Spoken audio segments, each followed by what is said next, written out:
Many of you living on Social Security, SSI, SSDI, or VA disability know exactly how heavy things feel right now. Prices keep going up, but your monthly check barely moves.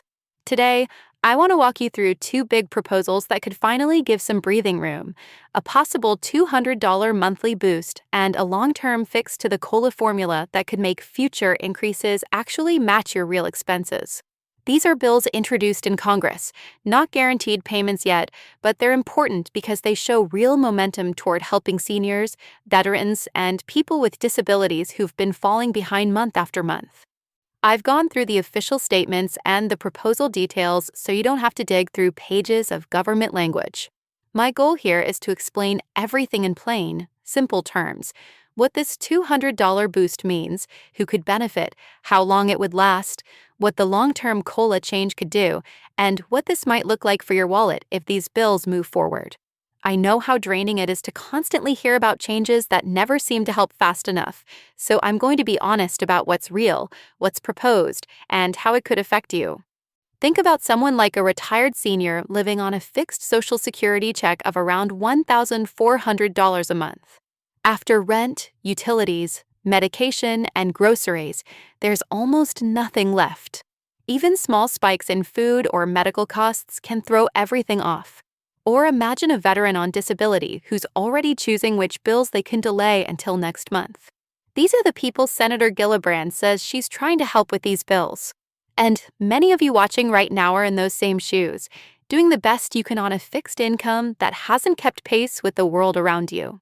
In this video, we're going to talk about how the proposed $200 monthly boost would work, who would be included, how temporary it is, and why lawmakers are pushing it right now.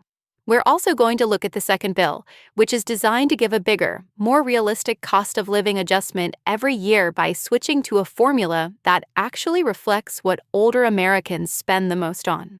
I'll explain what SSI is, why it matters, and how this could change the yearly raise you get in the future. And I'll point out a few concerns or downsides to watch out for so nothing catches you off guard. This isn't just about retirees.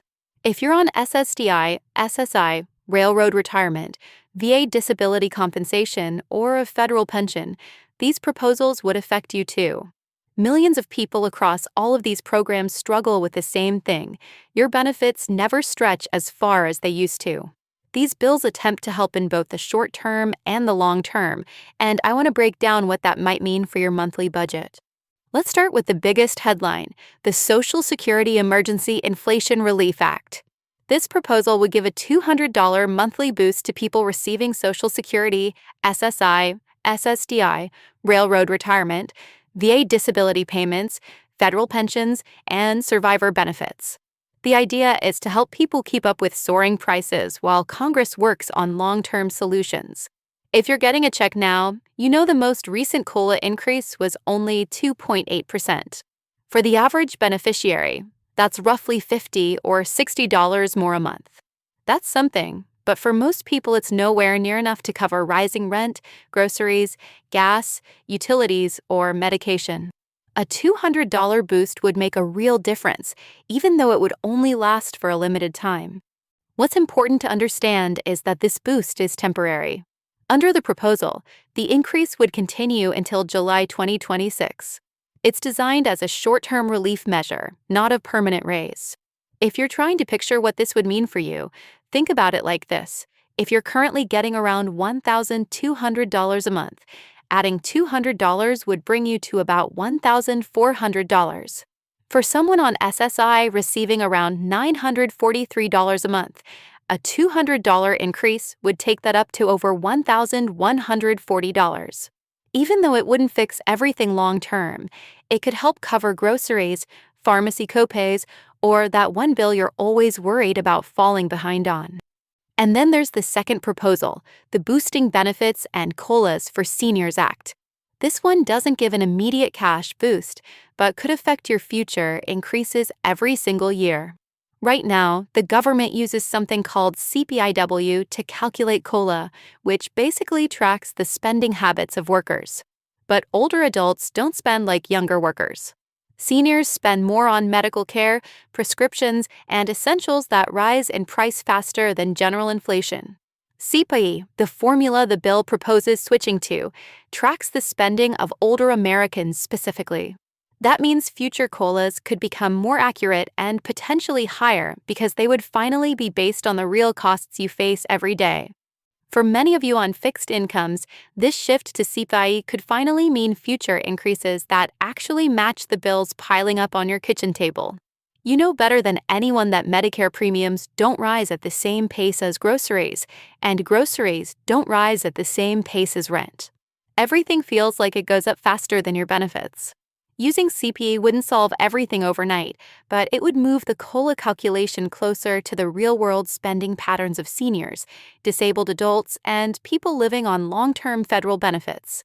That's something people have been fighting for over a decade. Now, even though both of these proposals could help, it's important to stay grounded in the reality that they aren't law yet. No payments are guaranteed until Congress actually passes them. I know how frustrating it is to hear about changes that may or may not happen. But it's still important to understand what's being discussed so you're not caught by surprise if these bills gain traction. The conversation itself shows that lawmakers are under pressure to acknowledge how serious the situation is for millions of people trying to stretch fixed incomes that simply don't stretch anymore. If these changes do move forward, most people wouldn't need to do anything to receive the increase.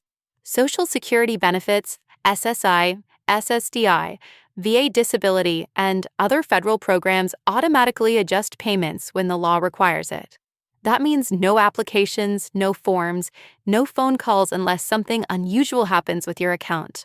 The key step for you would be making sure your information is up to date, direct deposit, mailing address, and your online account if you have one so that any changes flow smoothly without delays or errors. For those on SSI, especially anyone close to income limits, you might want to keep an eye on your situation because even positive changes can affect other needs-based programs depending on your state. As with any increase, there can be small downsides to consider. A temporary $200 boost could affect eligibility for certain state programs with very strict income cutoffs. These vary from state to state, and many have safety nets or allowances for federal benefit changes, but it's still something to be aware of if you rely on help with housing, Medicaid, or utilities. It doesn't mean you'll lose anything, it just means keeping an eye on the details so nothing surprises you. If you're unsure, talking to a benefits counselor or checking with your local assistance office can give you clarity before anything changes. Still, even with these concerns, extra money, whether temporary or long-term, can make a real difference when every dollar counts. Think of a retiree who could finally get fresher food instead of stretching canned goods all month. A veteran on disability who could cover their copays without cutting back somewhere else. A single parent on SSI who could handle school supplies or a small emergency without panic. Even modest increases can create a little more room to breathe, and sometimes that breathing room is the difference between constant stress and a small sense of stability. I know many of you are exhausted from hearing promises that don't always become reality. And I know that even with these changes, life would still be challenging for a lot of households. But needing help doesn't mean you're weak. It means the system needs to do better for the people who've worked, served, and contributed their whole lives. You're not alone in this. Millions of families are facing the same pressures every day, and staying informed is one of the best ways to protect yourself and make the most of every benefit available. If you want to keep up with updates about Social Security, SSI, SSDI, VA benefits, SNAP, and any changes or proposals that affect your income, make sure you're subscribed. And consider sharing this video with someone else who might be struggling or wondering what's happening with their benefits. We're all trying to get through these challenges together, and staying connected makes a difference.